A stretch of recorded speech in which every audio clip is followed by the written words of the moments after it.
امید ہے آپ سب خیریت سے ہوں گے۔ اگر آپ نے ابھی تک ہمارا چینل سبسکرائب نہیں کیا تو اسے ابھی سبسکرائب کر لیں اور بیل آئیکن کو دبانا بالکل بھی مت بھولیں۔ شکریہ۔ نمبر 9، یالی چپکنی۔ حالس آغا زیورات کی ایک بڑی سلطنت کا مالک اور کورہان خاندان کا سربراہ ہے۔ اگرچہ اس کا بیٹا اورہان اور سب سے بڑا پوتا فواد زیادہ تر کاروبار چلاتے ہیں، پھر بھی وہ کمپنی میں سب سے اہم فیصلے کرتے ہیں۔ اس کا چھوٹا پوتا فرید، جو اس کے بھائی فواد سے بہت مختلف ہے، ایک بہت ہی غیر ذمہ دار نوجوان بیچلر ہے جو ابھی بیرون ملک سے واپس آیا ہے جہاں وہ تعلیم حاصل کرنے گیا تھا۔ حالس فرید کی لاپرواہی کو مزید برداشت نہیں کر سکتا اور وہ اپنی بیوہ بہو افاقت پر پابندی لگاتا ہے کہ وہ اسے اپنے بیٹے کے لیے ایک اچھی دلہن تلاش کر کے دے۔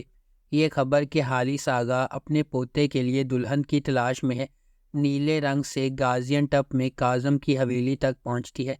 کاظم کے امیر ہونے کی واحد امید اس کی خوبصورت بیٹیاں سنا اور سیران ہیں۔ نمبر 8، ازاک شہر۔ عالیہ البورا اپنے مرحوم شوہر کے جنازے اور اپنے 5 سالہ بیٹے کے ساتھ اپنے شوہر کی آخری وصیت کو پورا کرنے کے لیے ماردین پہنچتی ہے، تاہم یہ آمد واپسی کے ایک نقطہ کی نشاندہی کرتی ہے اور البورا سے باہر نکلنے کا کوئی راستہ نہیں ہے۔ البورا قبیلے کا سربراہ جیہان البورا عالیہ کی جدوجہد سے لا تعلق نہیں ہے، لیکن اس نے اسے اپنے بچے کو لے کر جانے کی اجازت دینے سے انکار کر دیا۔ ماضی کی تاریکی، پوشیدہ رازوں اور خطے کی تلخ حقیقتوں کا سامنا کرتے ہوئے عالیہ البورا اپنے آپ کو اپنے مرحوم شوہر کے خاندان کے ساتھ ایک شدید جدوجہد میں گرفتار پاتی ہے۔ نمبر 7، گزلی باہجے۔ یہ سیریز نازلی کی کہانی بیان کرتی ہے جو ایک غریب، اکیلی اور جوان ماں اپنے بیٹے میمو کے ساتھ رہتی ہے۔ جب میمو کے طاقتور اور دولت مند چچا دمیر اکچینار کو معلوم ہوا کہ اس کے مرحوم بھائی کا ایک بیٹا ہے تو وہ میمو کی تحویل حاصل کرنے کے لیے نکلتے ہیں۔ نازلی کے پیشے کو دریافت کرنے پر دمیر نے فیصلہ کیا کہ وہ اپنے بھتیجے کو ایسی عورت کے ذریعہ پرورش کی اجازت نہیں دے سکتا۔ اس نے میمو کی تحویل حاصل کرنے کے لیے ایک شدید جنگ شروع کی، تاہم نازلی جو خود کو اس جدوجہد میں پھنسا پاتی ہے وہ شخص نہیں ہے جو دمیر کے خیال میں وہ ہے۔ اس کے پاس اس سے بھی بڑا راز ہے۔ جیسا کہ نازلی اور دمیر میمو کی فلاح و بہبود کے لیے لڑ رہے ہیں، اکچینار خاندان کی سکیمیں، طویل عرصے سے پوشیدہ راز اور ماضی کے سائے ان کی بڑھتی ہوئی لیکن بظاہر ناممکن محبت کو پیچیدہ بنا دیں گے۔ نمبر 6، قلب آذان۔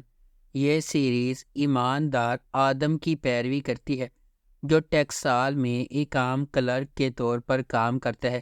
آدم نے اپنے بیٹے اردا کے لیے ایک حیرت کے ساتھ اپنی زندگی کو الٹا موڑ دیا۔ ایسا لگتا ہے کہ ایک معصوم اشارہ آدم کی زندگی میں ناقابل واپسی تنزلی کا باعث بنتا ہے، جس سے وہ اپنی ملازمت، اس کی بیوی جانان اور یہاں تک کہ اس کے بیٹے کو بھی اپنی ملازمت سے ہاتھ دھونے کے دہانے پر پہنچا دیتا ہے۔ اس مشکل دور میں اس کے کرشماتی لیکن ہوشیار بھائی کارتال کی آمد کے ساتھ حالات مزید خراب ہو گئے۔ جیسا کہ دونوں بھائی قانون کو چیلنج کرتے ہیں، صرف وہی شخص جو ان کے زوال کا سبب بن سکتا ہے وہ ہے پولیس آفیسر عائشہ۔ کارتال کا عائشہ کے ساتھ غیر متوقع سامنا اور اس کے بعد اس کی محبت توازن کو پوری طرح سے بدل دے گی۔ نمبر 5، ایازن سونو گنیش۔ گنیش ایک نوجوان خاتون ہے جس نے ابھی یونیورسٹی سے گریجویشن کیا ہے اور اپنے آئیڈیلز کو آگے بڑھانے کے لیے لندن جانے والی ہے۔ جب اس کا بھائی ایک بہتان کے نتیجے میں قید ہو جاتا ہے تو وہ اپنے تمام خواب ترک کرنے پر مجبور ہو جاتی ہے، اپنے بھائی کو اس جہنم سے بچانے کی قسم کھا کر جس میں وہ گر گیا ہے۔ گنیش ایاز کی زندگی میں گھس جاتی ہے جسے وہ سمجھتی ہے کہ اس صورتحال کا سبب ہے۔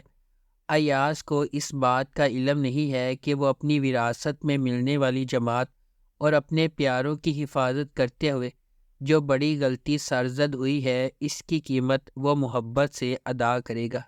نمبر 4، قزل گونجا لار۔ قزل گونجا لار مریم کی دل خراش کہانی سناتا ہے، جس کی شادی ایک اسلامی فرقے میں 14 سال کی عمر میں ہوئی تھی، اور اب وہ اپنی بیٹی زینب کو شیخ کے پوتے کی دلہن جیسی قسمت سے دو چار ہونے سے روکنے کے لیے بہادری سے لڑ رہی ہے۔ اس کی بھابھی کی رہنمائی میں، جو فرقے کی ایک سابق رکن ہے، انہیں احساس ہوتا ہے کہ انہیں فرقے کے طاقتور چنگل سے زینب کو بچانے کے لیے بھاگنا چاہیے۔ ڈرتے ڈرتے اپنے منصوبوں کو اپنے ظالم شوہر سے چھپاتے ہوئے مریم کو پہلے سیکولر سائیکیٹرسٹ لیونٹ کے گھر میں دیکھ بھال کرنے والے کے طور پر پیسہ کمانا چاہیے، جو اس کی مدد کرنے پر راضی ہے۔ ان کے متصادم مذہبی اور ترقی پسند عقائد کے باوجود مریم اور لیونٹ جذباتی طور پر ایک ساتھ کھینچے جاتے ہیں، لیکن ان کی زندگی میں انتشار اور گہرا ہوتا جاتا ہے جب ان کی بیٹی کی شناخت سامنے آتی ہے۔ نمبر 3، ساندی ککوسو۔ کارسو ناخوش شادی میں ایک عورت ہے۔ اس کا شوہر ریحا ایک بدتمیز آدمی اور بیکار باپ ہے۔ اس لیے جب کارسو اپنے تیسرے بچے کو جنم دیتی ہے تو اسے احساس ہوتا ہے کہ وہ اپنے تمام بچوں کی دیکھ بھال نہیں کر سکتی۔ وہ اپنے 3 سالہ بیٹے کوزے کو اپنی ماں فیلس کے ساتھ کچھ دیر رہنے کے لیے استانبول بھیجتی ہے، تاہم استانبول کوزے کے سفر میں لاپتہ ہو جاتا ہے۔ 3 سال کی تلاش کے بعد کارسو مرسین کے سفر پر کوزے کو دیکھتی ہے۔ کارسو اپنے بیٹے کے ساتھ دوبارہ ملنے پر راحت محسوس کرتی ہے، تاہم کوزے جو اب دینیز کے پاس رہتا ہے اسے نہیں پہچانتا۔ کارسو کو اپنے بیٹے کو واپس جیتنے کے لیے لڑنا پڑے گا، جبکہ اس کی مشکل خاندانی صورتحال سے نمٹنا پڑے گا۔ نمبر 2، شاہان حیاتم۔ دبئی کی چمکتی ہوئی آسمانی لکیروں سے لے کر میامی کے دھوپ میں بھیگے ساحلوں تک، شاہان حیاتم شبنم کے سفر کی پیروی کرتا ہے۔ ایک مخالف ہیروئن جو مشکلات سے پیدا ہوئی، جو معاشرے کی سیڑھی کی چوٹی تک اپنے پنجے گاڑتی ہے۔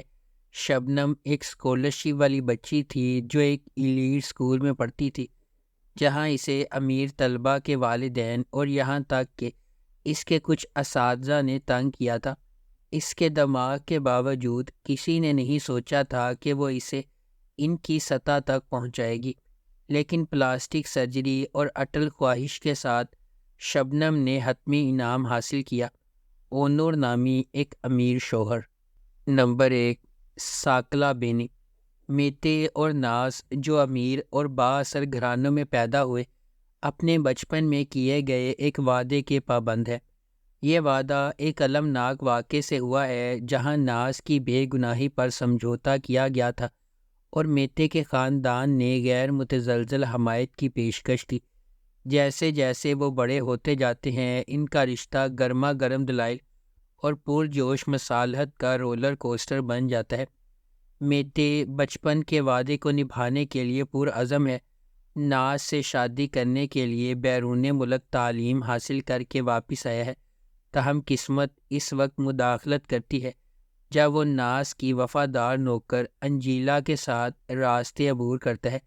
انجیلا، جس نے ایک پریشان حال ماضی کے بعد ناز کے گھر میں ایک خاندان پایا ہے، حادثاتی طور پر منظر عام پر آنے والے ڈرامے میں ایک اہم شخصیت بن جاتی ہے۔ اگر آپ کو ہماری یہ ویڈیو پسند آئی ہے تو اسے لائک کریں، شیئر کریں اور ہمارے چینل کو سبسکرائب کرنا بالکل بھی مت بھولیں۔ آپ کا بہت بہت شکریہ۔